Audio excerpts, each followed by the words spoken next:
it's given unto you not only to believe, but also to suffer. We sometimes gather the idea that suffering is only evidence of God's hand being lifted from us, or a form of chastening. But suffering isn't always a sign that you're off track. Sometimes it's a part of just faithful Christianity. As we read Philippians, we have to have the assumption that Paul was fully surrendered to what God's plan was in his life. I don't know anybody who would be out there saying that Paul was, just not completely sold out, right? He was surrendered to what God had. And he was committed. And he was suffering.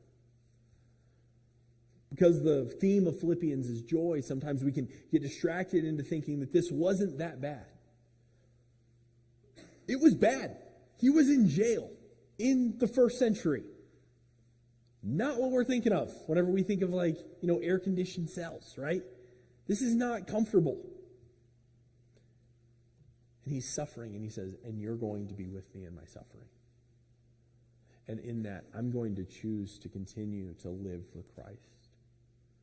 Not for my sake, not for my comfort, but for your comfort, for your exaltation, for you to grow in faith, for you to be encouraged, for you to have, to be that unified, that church that God has for us to see today.